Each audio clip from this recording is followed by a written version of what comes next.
Hello guys, स्वागत है आपको यार सिग्मा टेक चैनल में। और आज हम इंटरव्यू क्वेश्चन लेके आए हैं HTML के ऊपर। बहुत सारे लोग पूछ रहे थे कि जावास्क्रिप्ट के टाइम पे क्या फ्रंट एंड डेवलपमेंट में अगर हम इंटरव्यू दे रहे हैं तो HTML का भी क्वेश्चन पूछता है। जी हाँ दोस्तों, HTML का भी क्वेश्चन पूछा जाता है। और उस टाइम पे अगर आप HTML का आंसर नहीं दे पाए तो आपके ऊपर एक नेगेटिव इम्पैक्ट पड़ेगा। तो आपके लिए मैं 20 ऐसे इंटरव्यू क्वेश्चंस लेके आया हूँ जिसे आप करके जाओगे। आपको हर इंटरव्यू में मैक्सिमम यही क्वेश्चंस पूछे जाते हैं। एक आध होगा जो अलग टाइप का पूछते हैं, लेकिन मैक्सिमम टाइम यही पूछे जाते हैं, क्योंकि HTML में ज्यादातर यही क्वेश्चंस है। स्केलेटन पार्ट होता है तो ज्यादातर यही होता है, तो इसके अलावा कुछ है नहीं। तो इसको आप करके जाएंगे तो आपका HTML इजीली निकल जाएगा। तो आइए क्वेश्चन पे चलते हैं। सबसे पहले तो HTML होता क्या है उसको पहले जानेंगे। 20 आपके लिए इंटरव्यू क्वेश्चंस लेके आए हूँ विद आंसर के साथ। तो आपको सबसे पहला क्वेश्चन रहेगा HTML होता क्या है। HTML हाइपरटेक्स्ट मार्कअप लैंग्वेज है जो कि हमें वेब पेज क्रिएट करने के लिए यूज होता है। और मेनली इसमें हम हेडिंग, पैराग्राफ्स और इमेज जैसे स्ट्रक्चर बिल्ड करते हैं, उसके लिए काम आता है। तो HTML5 अभी चल रहा मार्केट पे। HTML में और HTML5 में क्या डिफरेंशिएट है वो हम जानेंगे। HTML5 हमें कुछ एक्स्ट्रा फीचर्स प्रोवाइड करती है, जैसे कि audio, video, tag for media के लिए यूज होता है ज़्यादातर। एक कैनवास हो गया वो। उसके बाद सिमेंटिक टैग्स जैसे header, footer, article, section, local storage and session storage का यूज करते हैं। ज़्यादातर यही होता है, आप आगे पढ़ लीजिएगा। जैसे इनपुट टाइप्स हो गया, डेट हो गया, ईमेल हो गया, नंबर हो गया, रेंज हो गया। ये सारा चीज़ पहले था नहीं। इनपुट टाइप टेक्स्ट पहले इतना ही था, लगभग एक आध था। और लेकिन ये जो स्पेसिफिक ईमेल के लिए बनाया गया तो इसमें थोड़ा सा वैलिडेशन ऐड हो जाता है। तो HTML5 ये सब चीज़ को लॉन्च करती है। तो अब हम जानते हैं, यहाँ पे हमने पढ़ा कि सिमेंटिक टैग्स एक्चुअल में होता क्या है। Element that have meaning and describe their role in the document. मतलब कौन सा डॉक्यूमेंट, मतलब कौन सा रोल के लिए इसका यूज हो रहा है, उसको मतलब ये करने के लिए हम सिमेंटिक टैग का यूज करते हैं। और ये SEO फ्रैंकली होता है, SEO के लिए भी यूज होता है। जैसे हेडर टैग हो गया, हेडर टैग हम लोग हेडर के लिए यूज करते हैं। फुटर हो गया, हम फुटर के लिए यूज करते हैं। कुछ आर्टिकल लिखना है तो आर्टिकल्स हो गया। हर एक सेक्शन को हम सेक्शन टैग से हम ये कर सकते हैं। नेव जो है, नेविगेशन मेन्यूज जो होता है हेडर पे हमारा नेव बार, उसके लिए यूज होता है। तो ये SEO फ्रैंकली होता है, इसके लिए भी बहुत हेल्प होता है, इसलिए भी हम सिमेंटिक टैग्स का यूज करते हैं। अब देखते हैं कि ज्यादातर ये क्वेश्चन मैक्सिमम पूछे जाते हैं कि ब्लॉक लेवल और इनलाइन एलिमेंट्स होती क्या है। तो ब्लॉक लेवल एलिमेंट्स अब समझते हैं होता क्या है, जिसमें फुल विड्थ होता है और जिसमें हम हाइट और विड्थ दोनों ही सेट कर सकते हैं, उसको हम ब्लॉक लेवल एलिमेंट बोलते हैं। जैसे कि div हो गया, H1 हो गया, p टैग हो गया, इसमें हम हाइट विड्थ दोनों सेट कर सकते हैं, इसीलिए ये ब्लॉक लेवल एलिमेंट हो गया। इनलाइन एलिमेंट क्या होता है? इनलाइन एलिमेंट जैसे स्पैन टैग हो गया, एंकर टैग हो गया, स्ट्रॉन्ग टैग हो गया। इसमें हम ये जो विड्थ जो डिसाइड होता है ना, ये कंटेंट के ऊपर डिपेंड करता है। हम टोटली फुल विड्थ नहीं लेता है। अगर मेरा नाम रोहित लिखा हुआ है ना, तो रोहित अगर इतना ही तक आ रहा तो इतना ही तक लेगा, ना कि पूरा विड्थ को ले लेगा। ऐसा नहीं होता है। तो ये हो गया इनलाइन। और इनलाइन जो है पेरेंट्स के ऊपर डिपेंड करता है, मतलब ब्लॉक के अंदर काम करता है इनलाइन। तो आपकी इनलाइन और ब्लॉक लेवल एलिमेंट आपको अच्छे से समझ में आ गए होंगे। कोई पूछेगा कि div और स्पैन में क्या डिफरेंशिएट है, इंटरव्यू में पूछते हैं, तो उस टाइम पे आपको जवाब देना है कि div जो है ब्लॉक लेवल एलिमेंट है और स्पैन जो है वो इनलाइन एलिमेंट है। इनलाइन एलिमेंट मतलब जिसमें हम हाइट विड्थ नहीं सेट कर सकते हैं। ब्लॉक लेवल में हम हाइट विड्थ सेट कर सकते हैं और ब्लॉक लेवल पूरा विड्थ लेता है। और इनलाइन क्या होता है? कंटेंट जितना विड्थ होता है, कंटेंट जितना होता है उतना ही विड्थ को रिप्रेजेंट करता है वो। ये ज्यादातर क्वेश्चंस पूछे जाते हैं। ये भी पूछे जा सकते हैं कि इनलाइन एलिमेंट्स और एक दो बताओ एग्जांपल के लिए, तो उस टाइम पे आप एंकर टैग और स्ट्रॉन्ग टैग को आप बता सकते हैं। ठीक है, अब बात करते हैं कि HTML और XHTML में क्या डिफरेंशिएट है। XHTML strict and must follow XML rules. अब XML रूल्स क्या होता है कि कोई टैग अगर स्टार्ट होता है तो उसको क्लोज करना पड़ेगा। अगर जैसे बहुत सारा होता है image tag, input tag, input box जो होता है वो हम लोग टैग को क्लोज नहीं करते हैं। यहाँ पे HTML फाइल में। लेकिन XML के जब हम यूज करते हैं ना, उस टाइम पे मस्ट हमको क्लोज करना पड़ेगा, सेल्फ क्लोजिंग करना पड़ेगा, लेकिन क्लोज करना ही पड़ेगा। जैसे BR टैग हम लोग नॉर्मली ऐसे लिख देते हैं HTML में, लेकिन उसको हमको क्लोज करना पड़ेगा। इसको बोलते हैं सेल्फ क्लोज, इसको हम सेल्फ क्लोज करना पड़ेगा। ये स्ट्रिक्टली उस चीज को ये करता, नोट करता है। तो ये हो गया HTML और XHTML में डिफरेंशिएट, या फिर इसको XML बोल सकते हैं। ठीक है। Difference between div and span, मैंने कहा था ऑलरेडी, मैंने कह चुका हूँ कि div और स्पैन में क्या डिफरेंशिएट है। तो आप बोल सकते हैं ब्लॉक लेवल एलिमेंट है, ग्रुपिंग लार्ज सेक्शन के लिए यूज किया जाता है, और जो स्पैन है वो इनलाइन है, use to styling specific text inside a line. ये तो ऑलरेडी मैंने समझा रखा है। अब HTML एंटिटीज क्या होता है उसके बारे में जानते हैं। HTML एंटिटीज का मतलब है कोई कैरेक्टर का अगर हम यूज कर रहे हैं, जैसे less than, greater than, and type का, तो हमें कुछ कैरेक्टर्स होता है। इसको अगर हम HTML में प्रिंट लिखेंगे तो हमें ये सिंबल्स नजर आएगी आउटपुट में। अगर हम HTML में ये लिखेंगे तो हमें ये सिंबल्स नजर आएगी आउटपुट में। तो इसलिए हमें कुछ कैरेक्टर्स होता है जिससे हम सिंबल जनरेट करते हैं। तो ये भी HTML5 में लॉन्च हुआ है, और HTML5 में ही इसका यूज है। आप HTML बाकी के HTML में आप यूज नहीं कर सकते हैं।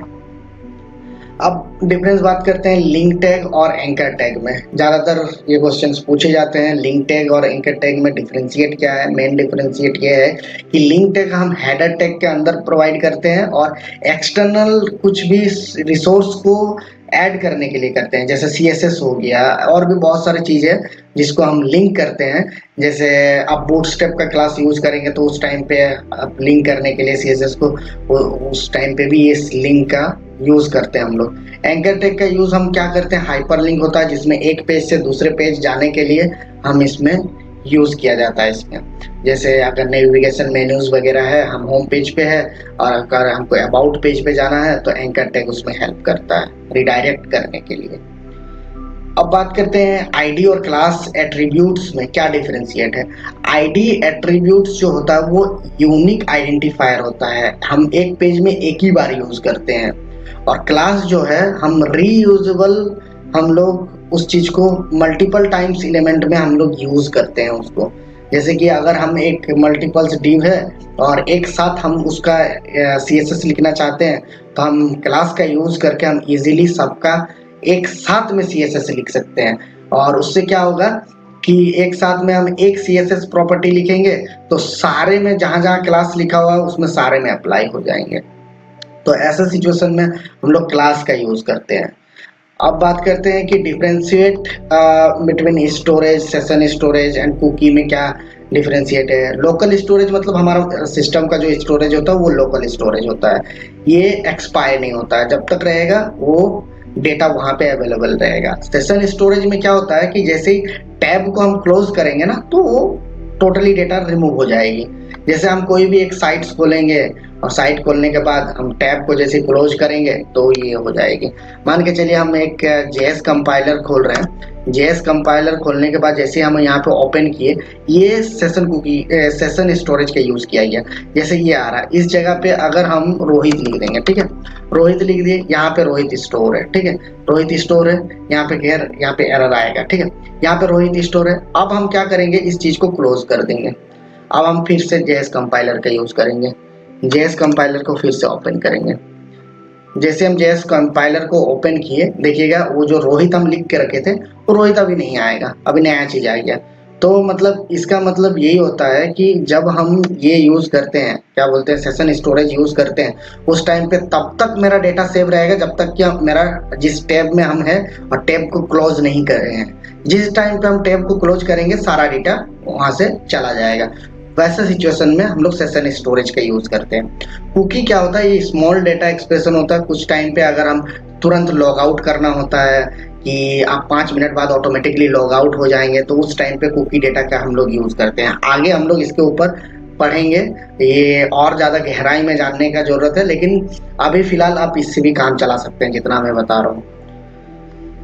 एंड डिफरेंशिएट, अब देखते हैं कि इनलाइन, इंटरनल और एक्सटर्नल सीएसएस क्या होता है। इनलाइन, इंटरनल और एक्सटर्नल सीएसएस यही होता है कि अगर इनलाइन क्या होता है कि कोई भी एचटीएमएल टैग के अंदर ही हम स्टाइल लिख के उसके ऊपर सीएसएस का प्रॉपर्टी लिख सकते हैं, ये हो गया इनलाइन।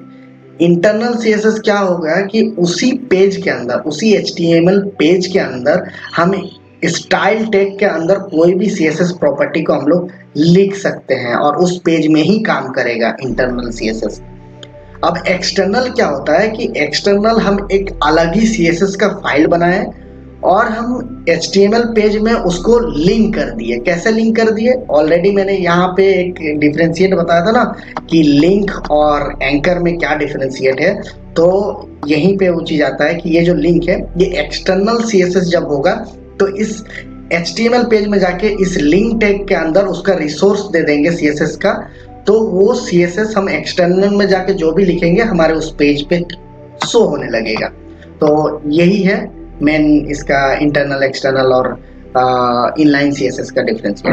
अब बात करते हैं कि रिलेटिव, एब्सोल्यूट और फिक्स पोजीशनिंग जो है वो सीएसएस में, अभी एक सीएसएस का छोटा सा क्वेश्चन है, इसमें क्या डिफरेंशिएट है वो जानेंगे। तो खैर सीएसएस पे अभी नहीं आते हैं, ये हम लोग क्वेश्चन ये मिल गया। तो चलो मेन है कि रिलेटिव जो पोजीशन है वो इटसेल्फ होता है, पेरेंट्स के लिए यूज करते हैं। एब्सोल्यूट जो है पेरेंट्स, उसके जस्ट पेरेंट्स के अंदर अगर कुछ चीज करना है, मान के चलिए एक बड़ा बॉक्स है उसके अंदर एक छोटा बॉक्स है, तो छोटा बॉक्स जो है वो एब्सोल्यूट कहलाएगा और जो बड़ा बॉक्स है वो रिलेटिव होता है। तो छोटा बॉक्स को हमको इधर उधर जहां लेके जाना है, ऊपर का पेरेंट्स के रिलेटिव के अकॉर्डिंग वो काम करेगा, ये बात है। और उस छोटा बॉक्स को अगर हम एक पोजीशन में फिक्स करना चाहते हैं और वो मूव ना हो, चाहे स्क्रॉल हो ना हो उससे कोई फर्क नहीं पड़ता, लेकिन उसको मूव ना हो, स्क्रॉल हो तब भी मूव ना हो, तब उस जगह पे हम लोग फिक्स का यूज करते हैं। ये सीएसएस में आगे चल के पढ़ेंगे, कुछ टाइम पे HTML में भी यूज होता है, तो इसलिए मैं बता दिया। ये ज्यादातर क्वेश्चन HTML में पूछता नहीं है। अब HTML5 में ऑडियो और वीडियो टैग, इसमें हम लोग क्या, ऑब्वियसली बात है ऑडियो टैग का हम लोग साउंड और म्यूजिक फाइल्स के लिए यूज करते हैं और वीडियो को वीडियो प्ले करने के लिए यूज करते हैं। और इसमें बहुत support control like play, pause and volume buttons also is there, ठीक है। एंड 14 नंबर के क्वेश्चंस पे आते हैं, EM और स्ट्रॉन्ग में क्या डिफरेंशिएट है। EM क्या है, एम्फासाइज टेक्स्ट जो होता है यूजुअली इटैलिक यूज करने के लिए हम लोग करते हैं, और स्ट्रॉन्ग जो है हम लोग उसको बोल्ड, टेक्स्ट को बोल्ड करने के लिए हम लोग यूज करते हैं। एंड नेक्स्ट क्वेश्चन पे आते हैं, URL, रिलेटिव URL और एब्सोल्यूट URL में क्या डिफरेंशिएट है। रिलेटिव URL होता क्या है, रिलेटिव URL जो है, हमने अगर HTML का एक पेज ऑलरेडी क्रिएट कर रखा है, जैसे home.html, about.html, और उस home.html को हम रिडायरेक्ट, एंकर टैग के थ्रू हम रिडायरेक्ट करना चाहते हैं about.html, उस टाइम पे हम डायरेक्टली उस फाइल का नाम दे देंगे, ऑलरेडी मेरे पास है वो स्टोर में, इसीलिए हम उसको रिलेटिव बोलते हैं। और एब्सोल्यूट क्या है, हम कहीं बाहर से उस चीज को ला रहे हैं, मतलब कहीं पे होस्ट किया हुआ है, उसका लिंक हमको हाइपर लिंक मिलता है या फिर डोमेन का पाथ बोलो वो मिलता है, उसका लिंक को अगर URL को हम यहाँ पे अपने HTML पेज पे लगा रहे हैं तो वो हो गया हमारा एब्सोल्यूट URL। जब हम बूटस्ट्रैप यूज करते हैं तो हम ज्यादातर एब्सोल्यूट URL का यूज करते हैं, और अगर हमको बूटस्ट्रैप को इंस्टॉल करके ऑफलाइन में यूज करना होता है तो वो हम रिलेटिव URL का यूज करते हैं।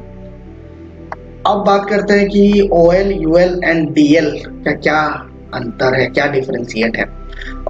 OL मतलब ऑर्डर लिस्ट होता है, लिस्ट का एक पार्ट है। ऑर्डर लिस्ट में जाएंगे तो OL का यूज करते हैं। ऑर्डर लिस्ट का मतलब 1 2 3 4 ABCD, रोमन में 1 2 3 4 ऐसा होता है, तो वो ऑर्डर लिस्ट में आता है। अनऑर्डर लिस्ट में क्या होता है, सिंबल होता है, एक सर्कल बटन होता है, स्क्वायर बॉक्स होता है, वो अनऑर्डर लिस्ट में आता है।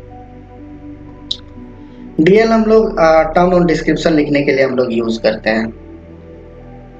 आई फ्रेम और फ्रेम में क्या डिफरेंस है, 17 नंबर क्वेश्चन पे अगर हम जाएंगे, आई फ्रेम इनलाइन फ्रेम होता है, स्टिल यूज हो रहे हैं, और जो फ्रेम है वो HTML5 में लॉन्च हुआ है, तो इसको ज़्यादा फोकस करने की जरूरत नहीं है, लेकिन ये भी एक HTML का क्वेश्चन है। मैंने ज़्यादातर मैक्सिमम क्वेश्चन को उठाने के लिए मैं ये क्वेश्चन को कवर किया।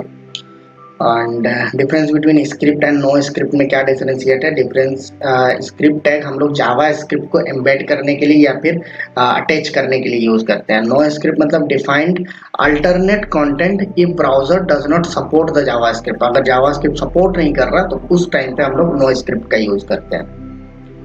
अब very very important questions, Meta tag का यूज क्यों होता है HTML में, क्या डिफरेंशिएट है, उसके बारे में जानेंगे। मेटा टैग्स को हम क्यों यूज करते हैं। मेनली बहुत टाइप का यूज होता है मेटा टैग, जैसे कि हम कोई कैरेक्टर UTF-8 का मतलब क्या होता है कि कोई कैरेक्टर लेना चाहते हैं, जैसे कि सिंबल्स और इमोजी का यूज करना चाहते हैं, उस टाइम पे हम ये UTF-8 का यूज करते हैं। व्यू पोर्ट मतलब रेस्पॉन्सिव करना होता है, तब मेटा टैग का यूज होता है। कोई डिस्क्रिप्शन लिखना है SEO के लिए, तब मेटा टैग का यूज होता है। डिस्क्रिप्शन इसलिए लिखते हैं कि उस पेज का पर्पस क्या है। अगर मान के चलिए हम एक होम पेज बना रहे हैं तो उस होम पेज में कौन कौन सा मेरा डिटेल्स होगा उसके बारे में हम डिस्क्रिप्शन में जानकारी एक्स्ट्रा मतलब कुछ इन्फॉर्मेशन ऐड कर सकते हैं ना। तो उस जगह पे जब रैंक करेगा हमारा गूगल पे तो हमारा पेज नंबर 1 पे आ सकता है, क्योंकि डिटेल में अगर कोई चीज कोई बंदा आके सर्च करता है और हमारा डिस्क्रिप्शन से मैच होता है तो हमारा नंबर 1 पे आने का चांसेस ज्यादा होता है। फिर SEO के बारे में हम लोग नहीं पढ़ेंगे, इतना काफी है। And last but not the list, lazy loading का यूज क्यों करते हैं और कैसे करते हैं। लेजी लोडिंग का मेनली हम लोग इमेज टैग में यूज करते हैं, ताकि इमेज और वीडियो टैग में, ताकि लोड होने में अगर थोड़ा सा समय लगे तो एक जो होता है ना बफरिंग, वो हमें शो हो, और जैसे ही इमेज आ जाए तो फिर वो ये हो जाए। उससे क्या होता है कि हमारा जो ब्राउजर में हमारा जो प्रोजेक्ट है वो फास्ट होता है, इसलिए हम लोग ज़्यादातर यूज करते हैं। तो आई होप कि ये 20 क्वेश्चंस आपके लिए बहुत हेल्पफुल रही होगी। और मैं आपको एक बोनस में एक क्वेश्चंस पूछता हूँ, आप इसका अगर आपको आंसर पता है तो कमेंट में जरूर बताना, नहीं पता है तो सर्च करके आना, क्योंकि ये बहुत यूनिक और इम्पोर्टेंट क्वेश्चन है। हम HTML का जो बॉयलर प्लेट होता है, ये इमेज है, ये बॉयलर प्लेट का जब हम लोग यूज करते हैं क्या होता है कि नॉर्मल बॉयलर प्लेट में क्या होता है, एक HTML हो गया ओपन, उसके बाद हेड टैग, उसके बाद बॉडी टैग, उसके बाद HTML क्लोज। हम लोग हेड टैग के अंदर टाइटल, लिंक वगैरह सारा चीज प्रोवाइड करते हैं, और बॉडी टैग के अंदर हमारा जो भी कोड्स वगैरह लिखना होता है वो हम लोग लिखते हैं। ठीक है, ये सारा चीज तो हमें समझ में आता है। मेटा टैग के बारे में ऑलरेडी मैंने हेल्प किया कि UTF हम लोग बहुत सारे लैंग्वेजेस के लिए यूज करते हैं, हमारा इमोजीज के वगैरह इमोजीज यूज करने के लिए यूज करते हैं।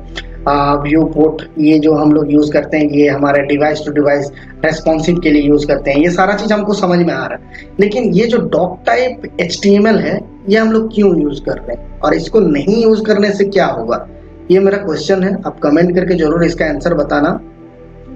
और अगर आपको हेल्पफुल रहा ये वीडियो तो सब्सक्राइब जरूर करना, क्योंकि आप सब्सक्राइब नहीं करते हो। मैंने जितना वीडियो डाला उतना ही सब्सक्राइबर है।